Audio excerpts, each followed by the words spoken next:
जय हिंद फ्रेंड्स। मेरा नाम अजीत सिंह और आप मेरा ये यूट्यूब चैनल देख रहे हैं दद्दा की खरी खरी। आज कल ना शाम को मेरे पास एक बच्चे का फ़ोन आया।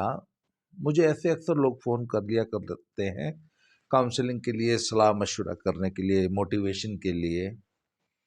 तो वो बच्चा बड़ा डिप्रेस्ड था and he is an athlete और वो प्रैक्टिस करता है, एथलेटिक्स की ट्रेनिंग ले रहा है। तो उनका कल फ़ोन आया और वो बहुत परेशान थे, बड़ा धीमी आवाज़ में बात कर रहे थे और बड़ा डरते हुए, सकुचाते हुए उन्होंने मुझे फ़ोन किया। कहता अंकल मैं तो डर रहा था। मैंने कहा नहीं बेटा कोई बात नहीं, बोलो आपके पास टाइम है? हाँ हाँ, मैंने कहा है टाइम। काफ़ी लंबी मेरी बात हुई। तो कहता जी मैं बड़ा परेशान हूँ, मैं थोड़ा सा वो स्ट्रेस में लग भी रहा था। मैंने पूछा क्या कारण है, क्या क्यों परेशान हो? कहता है मैं ट्रेनिंग करता हूँ, एथलीट हूँ और मुझे ना बड़ा ग्लानि महसूस होती है, I am not doing well. मैंने पूछा क्या बात है? कहते मैं कायदे से पूरा मन लगा के ट्रेनिंग नहीं कर पाता हूँ। मैंने पूछा क्या प्रॉब्लम है? कहते शाम की ट्रेनिंग तो मेरी टाइम से हो जाती है पर सुबह की ट्रेनिंग मैं सुबह जल्दी नहीं करता हूँ। मैंने कहा कितने बजे ट्रेनिंग करते हो? तो कहते 8-9 बज जाते हैं मुझे ट्रेनिंग करने में। वो अकेले प्रैक्टिस करता है। तो मैंने पूछा ठीक है, तो 8-9 बजे प्रैक्टिस, चूंकि एथलेटिक्स में तो अकेले ही ट्रेनिंग करनी होती है, पार्टनर्स होते नहीं है साथ में, कोई ये पार्टनर गेम तो है नहीं। तो प्रैक्टिस तुम अगर अकेले करते हो और अपने कोच से तुमने शेड्यूल ले रखा है और तुम 8 बजे या 9 बजे सर्दियों के इस मौसम में अगर 9 बजे ट्रेनिंग कर रहे हो ग्राउंड में तो क्या दिक्कत है? कहते नहीं ट्रेनिंग सुबह 5 बजे होनी चाहिए। तो मैंने उसको काउंसलिंग की। फिर मैंने पूछा एक बात बताओ कि ये ट्रेनिंग सुबह 5 बजे होनी चाहिए या 4 बजे होनी चाहिए? कुछ हम लोग अखाड़े में रहते थे तो कुछ हमारे उस्ताद खलीफा वो 3:30 बजे ही उठा देते थे हमें। कुछ कहते थे नहीं 4 बजे उठो, 5 बजे उठो, 4 बजे उठा के ट्रेनिंग होती थी। तो मैंने पूछा पहले तो ये बताओ ये 5 बजे वाला रूल बनाया किसने और किस आधार पे बनाया? ये रूल कब से चला आ रहा है? सुबह 5 बजे, 6 बजे, 4 बजे, 3:30 बजे उठ के पढ़ना चाहिए या सुबह 3:30 बजे ब्रह्म मुहूर्त में, पता नहीं कौन कौन सी थ्योरी ये देते हैं, उस वक्त उठ के ट्रेनिंग करनी चाहिए? मैंने कहा इसका कोई वैज्ञानिक आधार है? तो इस पे सब चुप हो जाते हैं। तब बात ये थी, ये सुबह 4 बजे उठने वाले रूल्स, ब्रह्मचारी को सुबह 4 बजे उठ जाना चाहिए जी। अच्छा जी। मैंने कहा भैया ये 3:30 बजे 4 बजे उठने वाले रूल्स पता है कब के हैं? मैंने कहा ये 100 साल, 200 साल, 500 साल, 1000 साल पहले के रूल्स हैं। आज से 150 साल की छोड़ो, मैं आज से सिर्फ 35-40 साल पहले की बात करता हूँ। हम जब कभी गांव जाते थे तो मैंने देखा कि शाम 7 बजे के बाद लोगों के पास कुछ करने के लिए होता ही नहीं था। 80s में, 1980 के आसपास की बात है। तो शाम को गांव में 7 बजे लोग सो जाते थे। मतलब 7 बजे तो गांव में ऐसा सन्नाटा हो जाता था जैसे पता नहीं क्या है। पर मैंने कहा भैया वो 40-45 साल पुरानी बात है। आज के जमाने में 11 बजे से पहले तो सोने का मतलब ही नहीं है। लाइफस्टाइल ऐसा हो गया भाई, जिंदगी बदल चुकी है। अब वो 1970 और 80 वाला भारत नहीं है, या 19वीं 16वीं शताब्दी का भारत नहीं है। आज आप 11 बजे से पहले सोने का कोई मतलब ही नहीं होता। 12 बज जाते हैं, 1 बज जाते हैं। हमने अखाड़ों में देखा है, हमने हॉस्टल्स में देखा है, 11-12 बजे से पहले सोने का कोई माहौल ही नहीं बनता। तो मैंने कहा यार एक बात बताओ ना, जो बच्चा 12 बजे सोया है वो सुबह 3:30-4 बजे कैसे उठ जाएगा? हाँ, आप रात को 9 बजे सो जाओ, ऐसा स्ट्रिक्ट डिसिप्लिन वाला लाइफस्टाइल अपनाइए कि ठीक 9 बजे आप सो जाइए। तब उसके बाद 10, 11, 12, 3 घंटा वो, इधर 4 घंटा ये, सुबह 7 घंटे की आपकी नींद पूरी हो जाएगी। तो आप सुबह 4 बजे उठ के ट्रेनिंग कर सकते हैं, पढ़ाई कर सकते हैं। पर जो आदमी 12 बजे सो रहा है, वो सुबह 4 बजे उठ के कैसे प्रैक्टिस कर लेगा? अब अखाड़ों में सब हम लोग जब प्रैक्टिस करते थे, हमें तो डंडे से उठाया जाता था, और वो भी पुरानी बात थी, तब तक ये फोन और नेटफ्लिक्स और ये टीवी और ये सब नहीं आया था। पर आज सब वो पॉसिबल ही नहीं है, वो लाइफस्टाइल पॉसिबल नहीं है। अब आप 9 बजे रात को नहीं सो सकते, नहीं सो पाते। तो मैं आपको एक बात बताऊं, इंडिया में 90 के दशक में इंडियन रेसलिंग में रेसलिंग कोचेस बुलाए गए विदेशी, रशिया से कोचेस आए साहब। तो एक रशियन कोच था, वो बहुत गाली देता था हमारे इस पुराने सिस्टम को, और वो इंग्लिश उनको कम आती थी, तो वो बोलता था, what bloody 5 AM training, sleeping coming, sleeping training, and sleeping going. कहता साले 5 बजे तुमको ट्रेनिंग होती है, साले तुम्हारी सोते सोते तुम आते हो, सोते सोते ट्रेनिंग करते हो, और सोते सोते वापस चले जाते हो, तुम्हारी नींद ही पूरी नहीं होती, क्या तुमको ट्रेनिंग कराई है? फिर उसने रूल बनाया था, वो 8 बजे का सेशन शुरू किया उसने, कि 8 बजे होगी ट्रेनिंग, लड़कों को 7, 7:30 तक सोने दो, उनकी नींद पूरी होनी चाहिए, अच्छी तरह जब उनकी रिकवरी होगी, रात के लोड की रिकवरी होगी, तब जाके वो सुबह, इसलिए उसने सुबह 5 बजे और 6 बजे वाला ट्रेनिंग का सिस्टम ही खत्म कर दिया। 8 बजे होगी ट्रेनिंग। तो साहब ये जो सुबह 4 बजे और 3:30 बजे वाले जो सिस्टम्स हैं, ये बहुत पुराने 16वीं 18वीं 19वीं सदी का सिस्टम है। आज के मॉडर्न सिस्टम में सुबह 4 बजे उठ के ही पढ़ना है, या और सुबह 4 बजे उठ के ही ट्रेनिंग करनी है, ये सब पुरानी बातें हो गई हैं। अगर बच्चा सुबह 9 बजे भी ट्रेनिंग कर रहा है भैया, तो उसको करने दो। हाँ, अगर कोई स्कूल स्टूडेंट है तो उसको तो एक डिसिप्लिन लाइफ जीना पड़ेगा ना, क्योंकि उसको 8 बजे मान लीजिए स्कूल जाना है। अगर 8 बजे स्कूल जाना है, तो उसको तो सुबह 6 बजे ट्रेनिंग पे आना पड़ेगा। तो या तो फिर आप उस टाइप का लाइफस्टाइल अपनाइए। पर अगर आप रात को 12 बजे सोते हैं, तो आप किसी से एक्सपेक्ट मत कीजिए, किसी को जबरदस्ती मत उठाइए कि वो सुबह 4 बजे उठ के पढ़े। तो मैंने उसको समझाया कि ठीक है, अगर तुम 9 बजे भी ट्रेनिंग कर रहे हो, तो this is not in discipline. अपने मन में ये खाम खा का एक गिल्ट लेके मत जियो, एक खाम खा का प्रेशर लेके मत जियो कि तुम डिसिप्लिन्ड नहीं हो, या तुम फोकस्ड नहीं हो, या तुम्हारे अंदर थोड़ी पुरुषार्थ की कमी है, तुम अन्य लोगों से कम मेहनत कर रहे हो। क्यों? क्योंकि तुम सुबह 4 बजे उठ के नहीं दौड़ लगा रहे हो। भैया 9 बजे भी कर रहे हो तो कोई गिल्ट पालने की जरूरत नहीं है। अच्छा, शाम की ट्रेनिंग कहते जी, शाम की ट्रेनिंग में मुझे, तो उसको जब मैंने इतनी बातें बताई ना, तो उसको थोड़ी सी तसल्ली हुई। इसके अलावा हमारे इंडियन जो सोच है, उसमें बहुत सारी बातों की बहुत सारी मिथ्स हैं। जैसे हमारे इंडियन स्पोर्ट्स में एक और है, डाइट को लेके भी बहुत सारी, आज भी हम ना 16वीं 17वीं शताब्दी के रूल्स फॉलो करते हैं। बहुत ज़्यादा घी खाना, बहुत ज़्यादा प्रोटीन की डाइट लेना, जबकि नया ज़माना था, उसमें बैलेंस डाइट का कॉन्सेप्ट है। फैट, प्रोटीन, कार्बोहाइड्रेट्स और विटामिन्स मिनरल्स का एक संतुलन बनाना पड़ता है। बहुत ज़्यादा हैवी, बहुत ज़्यादा गरिष्ठ 5-5 लीटर दूध पीना, वो पुराने ज़माने के बुजुर्ग हमारे जो है ना, वो यही सब खुराकें खिलाया करते थे।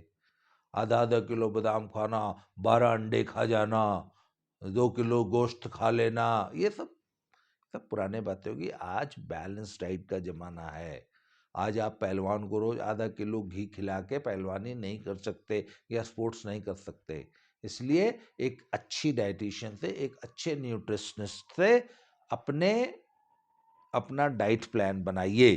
अब चाहे आप खिलाड़ी हो, चाहे कॉमन मैन हो, चाहे एक आपका सामान्य बच्चा है। इसलिए पुराने ज़माने की जो थ्योरीज चली आ रही है ना, अनसाइंटिफिक थ्योरीज, जिनका कोई वैज्ञानिक आधार नहीं है, मैं अक्सर अपने खलीफाओं से, अपने जो पुरानी सोच के जो लोग हैं, उनसे एक सवाल पूछता होता हूँ, अच्छा मैंने कहा एक बताओ, इस पे कोई रिसर्च हुई है? कि एक लड़का जो सुबह 4 बजे उठ के ट्रेनिंग करता है और एक लड़का जो 8 बजे ट्रेनिंग करता है, उन दोनों के रिजल्ट्स में क्या अंतर होता है? इस पे कभी कोई रिसर्च हुई है? कोई किसी ने कोई पेपर लिखा है? किसी ने कोई कुछ अनुसंधान किया है? नहीं। तो बड़ी जबरदस्ती की थ्योरी पाल रखी है तुमने। अरे भैया, विज्ञान का जमाना है ना, तो थोड़ा सा डाटा कलेक्ट कर लो। एक लड़के को सुबह 4 बजे उठ के ट्रेनिंग कराओ, एक को 8 बजे कराओ, देखो किसके रिजल्ट आते हैं। इसका कोई इस चीज का कोई असर है भी ट्रेनिंग पे? हाँ, सुबह 4 बजे वाले की नींद पूरी नहीं होगी, रिकवरी पूरी नहीं होगी, ये असर जरूर आ जाएगा। जो कायदे से पूरी अपनी नींद पूरी करके 8 बजे ट्रेनिंग करेगा, वो बेटर रिजल्ट देगा, ऐसा मेरा मानना है। अच्छा, एक और बहुत बड़ी मिथ है भारतीय समाज में, वो है ब्रह्मचर्य को लेके। मुझे भी ना, मेरे YouTube चैनल पे कई लड़कों ने सैकड़ों बार रिक्वेस्ट किया, कई बार कमेंट किया, कई बार फोन करके लोगों ने बोला कि कोच साहब ब्रह्मचर्य पे वीडियो बनाइए, ब्रह्मचर्य पे वीडियो बनाइए, ब्रह्मचर्य पे वीडियो बनाइए। तो साहब, मैंने उनसे ये कहता, मैंने कहा यार मुझे इस विषय पे मत बुलवाओ, क्योंकि देखो मैं ना, जो स्थापित लकीर है ना, मैं वो स्थापित लकीर नहीं पीटता हूं। दुनिया को खुश करने के लिए मैं नहीं बोलता हूं। और ब्रह्मचर्य को लेकर इंडिया में खाम खा की एक बहुत बड़ी एक उन्होंने वर्जना पाल रखी है। हमारा जो ट्रेडिशनल जो ब्रह्मचर्य का कॉन्सेप्ट है ना, जो वैदिक काल में था, वो तो टोटली अलग था। मॉडर्न जमाने में साहब इन्होंने इसको सिर्फ और सिर्फ सेक्सुअल कैलिबेसी से जोड़ दिया। तब वीर क्षरण नहीं होना चाहिए, वीर नाश नहीं होना चाहिए, और वीर को लेकर उन्होंने, सीमन को लेकर उन्होंने इतनी बड़ी एक वितंडा फैला दिया कि पता नहीं कितने क्या होता है, कितनी लाख की खुराक खाते तो एक बूंद वीर बनता है। अब ऐसा फालतू की बातें हैं। दूसरी बात है, ये हमारे उस्ताद खलीफा, हमारे पेरेंट्स, हमारे बुजुर्ग, अगर तुम ब्रह्मचारी नहीं हो तो तुम जीवन में कुछ कर ही नहीं सकते। अब लड़का बेचारा ब्रह्मचारी रह नहीं पाता, तो वो तो पहले ही मान लेता, भाई मैं तो ब्रह्मचारी कौन है, मेरा तो ब्रह्मचर्य खंड जा है, because I indulge in sex, because I indulge in masturbation. तो वो तो पहले ही मान लेता है कि ना ना, मैं तो पहलवान बन ही नहीं सकता, मैं तो खिलाड़ी बन ही नहीं सकता, मैं तो जीवन में कुछ कर ही नहीं सकता। क्यों? क्योंकि मैं ब्रह्मचारी नहीं हूं। क्योंकि ब्रह्मचर्य का पूरा फोकस सिर्फ सेक्स सेक्स सेक्स सेक्स और सेक्स है। उसी तरह कैरेक्टर, कैरेक्टर क्या है भैया? अगर आप ब्रह्मचारी नहीं है तो आपका कैरेक्टर ढीला है। झूठ बोलना, चोरी करना, सारी दुनिया के साथ दगा करना, सारी दुनिया का हड़प लेना, जिसका लिया उसका जिंदगी में कभी नहीं दिया, ये चीजें कैरेक्टर में आती ही नहीं। Indian society, character means only abstinence from sex. ओ, चरित्र का बहुत पक्का आदमी है, चाहे साला कितना ही बड़ा चोर हो, कितना ही बड़ा डाकू हो ना, भाई इसने छोरी नहीं सेट कर रहा कि ये किसी और के लिए सेट नहीं हो यार। लंगोट का गड़ा पक्का है, चाहे एक नंबर का डाकू हो। तो सब ये जो कैरेक्टर और ब्रह्मचर्य का जो टोटल इन्होंने फोकस जो है ना, वो सेक्स पे लाके रख दिया, जबकि ऐसा कुछ नहीं है। आप एक बात बताओ ना, ये कहते हैं कि अगर आप ब्रह्मचारी नहीं होते तो आप पहलवानी कर ही नहीं सकते, आप स्पोर्ट्स कर ही नहीं सकते, आपकी कभी परफॉर्मेंस नहीं आएगी। अरे भैया, यूरोप में कौन सा ब्रह्मचर्य है? ये अमेरिकन, यूरोपियंस, ये उसैन बोल्ट जैसे लोग कितने के ब्रह्मचारी रहे हैं। और तुम चाले जितना मर्जी ब्रह्मचर्य का ढोल पीट लो, ये तुम जाते हो, मैं तुम्हारे पिछवाड़े में हाथ डाल के 1.5 मिनट में तुम्हारा मोर बना के उल्टा लटका देते हैं, 10 जीरो से बाहर कर देते हैं। खैर पहले कर देते थे, अब तो खैर इंडियन रेसलिंग का तो स्टैंडर्ड काफी इंप्रूव हो गया है? अच्छा, ये जो ब्रह्मचारी नहीं है, जिन पहलवानों की शादियां हो गई, वो ओलंपिक में कैसे मेडल ले रहे हैं? इसलिए भैया, मैंने एक बार जब यूपीएससी की जो पे जो वीडियोस बनाई थी ना, उसमें मैंने कहा था कि मैं ब्रह्मचर्य पे, तो यूपीएससी का ब्रह्मचर्य से क्या मतलब है?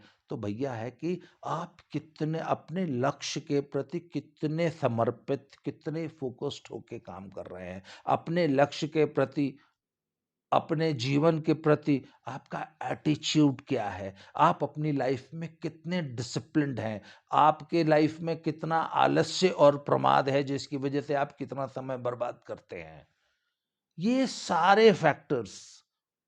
उसके बाद आप सक्सेस को कैसे डील करते हैं, आप फेलियर को कैसे हैंडल करते हैं, आप अपने मन में जो निराशा के भाव आते हैं उनको कैसे डील करते हैं, आप अपना लक्ष्य के प्रति अपना फोकस कैसे मेंटेन के रख करके रखते हैं, जब आपके मूड स्विंग्स होते हैं तो आप अपने आप को कैसे कंट्रोल करते हैं, कैसे अपना मोटिवेशन बना के रखते हैं, और बार बार फेल होके भी दोबारा नए उत्साह के साथ लक्ष्य के प्रति कैसे समर्पित रहते हैं, कैसे उसी उत्साह के साथ, उसी मनोयोग के साथ वापस अपने अभ्यास में जुट जाते हैं।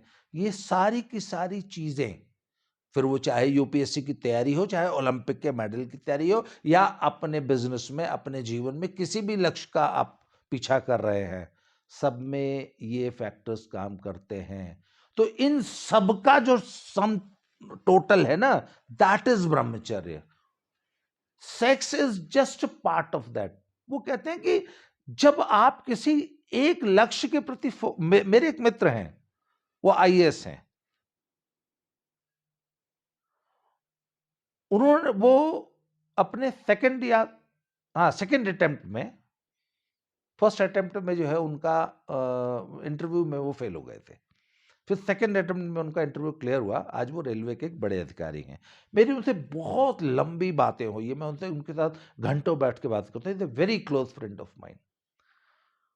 वो ये कहते हैं कि जैसे मैंने मुखर्जी नगर की सीरीज बनाई है, यूपीएससी के स्टूडेंट्स मुखर्जी नगर में कैसी अय्याशियां करते हैं, वो एकदम मतलब कोठे जैसा माहौल है मुखर्जी नगर में, उनको उन्होंने मुझे बताया। तो मैंने पूछा, फिर how could you save yourself from that atmosphere? वो कहते यार, मैं अपने लक्ष्य के प्रति इतना फोकस था ना कि मुखर्जी नगर की सारी ऐश अय्याशियां, वो सारी लड़कियां, वो सारा ओपन सेक्सुअल बिहेवियर, वो लिव इन रिलेशंस, वो सारा, कहता उनकी तरफ हमारा कभी ध्यान ही नहीं गया। क्यों? क्योंकि हम अपने लक्ष्य के प्रति इतने फोकस थे। वो कहते हैं कि 10 महीने बाद एक दिन मैंने खुद को, मैंने कहा यार मैं कहीं नपुंसक तो नहीं हो गया हूं? उनके मन में ये विचार आया। कह रहे भैया सब ठीक ठाक तो है, छो छा के टटोल के देखा उन्होंने, कह रहे सब ठीक तो है। क्यों? बोले यार कभी किसी प्रकार का कोई एक्साइटमेंट, कोई इरेक्शन कुछ हुआ ही नहीं 10 महीने तक। क्यों? Because I was so focused. और देखिए, sex is not in the body, it is in the mind. अगर सेक्स अगर आपके दिमाग में नहीं आएगा तो शरीर में आ ही नहीं सकता। और कहते दिमाग में तो घुसा हुआ था आईएएस, या दिमाग में तो घुसा हुआ है ओलंपिक का गोल्ड मेडल। तो जब ओलंपिक के गोल्ड मेडल ने, या आईएएस ने, या आपके किस जीवन के किसी भी लक्ष्य ने, पूरा का पूरा स्पेस तो उस लक्ष्य ने घेर रखा है, तो सेक्स के लिए जगह ही नहीं है दिमाग में, समय ही नहीं है, विचार ही नहीं है। तो जब दिमाग में ही सेक्स का विचार नहीं आ रहा, क्यों? वो अर्जुन को चिड़िया की आंख की जैसे सिर्फ आंख दिखती थी ना, आपको ओलंपिक का सिर्फ मेडल दिखता है, तो फिर शरीर में से कहां से आ जाएगा सेक्स? तो आपको प्रयास पूर्वक ब्रह्मचारी नहीं बनना पड़ता है। ब्रह्मचर्य शरीर में अपने आप पैदा होता है। मैं सेक्सुअल ब्रह्मचर्य की बात कर रहा हूं। यदि आप अपने लक्ष्य के प्रति 100% फोकस्ड हैं और सिर्फ आपका लक्ष्य ही आपके दिमाग में छाया हुआ है, तो आपके शरीर में कोई सेक्सुअल फीलिंग आएगी ही नहीं। तो यहां पे ब्रह्मचर्य का मतलब है अपने लक्ष्य के प्रति पूरी तरह समर्पित, सारी दुनिया को भुला के सिर्फ और सिर्फ लक्ष्य के प्रति समर्पण ही असली ब्रह्मचर्य है। इसका सेक्स की एब्स्टिनेंस से कोई संबंध नहीं है। इसलिए if you are sexually active, जैसा कि यूरोप के सभी खिलाड़ी रहते हैं, और उनकी परफॉर्मेंस पे बिल्कुल असर नहीं पड़ता। आप ओलंपिक विलेज में, वहाँ कॉन्डोम्स की वेंडिंग मशीनें लगी होती हैं। ओलंपिक विलेज में वहाँ पे जगह जगह खिलाड़ियों से रिक्वेस्ट करनी पड़ी कि अरे भैया ये कॉन्डोम, यार पता नहीं कितने 8 लाख 15 दिन के ओलंपिक इवेंट के दौरान पता नहीं कितने लाख, 8 लाख या कितने लाख कॉन्डोम्स बिके थे ओलंपिक विलेज के अंदर। और वहाँ रिक्वेस्ट करनी पड़ती थी कि अरे भैया ये नाली में मत बहाओ यार, बाथरूम्स की सारी नालियाँ चोक हो गई थी। Literally it was choked. वो तो उनको वहाँ वेंडर मिले गए, यार हमने वहाँ डब्बे रखे हैं, प्लीज भैया अपने कॉन्डोम तो उन डब्बों में बहा दो। तो भैया ओलंपिक के दौरान इतना कॉन्डोम खर्च हो रहा था, तो वहां पे कौन सा ब्रह्मचर्य था भैया? फिर भी ओलंपिक के मेडल जीत रहे थे ना वो। इसलिए ये जो मिथ्स हैं, ये आपको, ये जो पुरानी थ्योरीज हैं हमारे बुजुर्गों की, ये कहीं आपको डिमोरलाइज तो नहीं कर रही काम का? इनसे डिमोरलाइज होने की जरूरत नहीं है। हाँ, अपने लक्ष्य के प्रति फोकस्ड रहिए, अपना मोटिवेशन बना के रखिए, अपना एंथुजियाज्म बना के रखिए और पूरे मनोयोग के साथ अपना काम करते रहिए। आई होप कि मेरी आज की वीडियो आपके लिए एक अच्छा, एक नया संदेश लेके आएगी, आपको अच्छे इससे मोटिवेशन मिलेगा। इसी तरह मेरी वीडियोस देखते रहिए और कमेंट बॉक्स में लिखिए कि आप और किन विषयों पर मुझसे सुनना चाहते हैं। आज के लिए इतना ही, बहुत बहुत धन्यवाद, थैंक यू वेरी मच। बहुत जल्दी फिर से नए टॉपिक पे फिर से मिलते हैं। Thank you.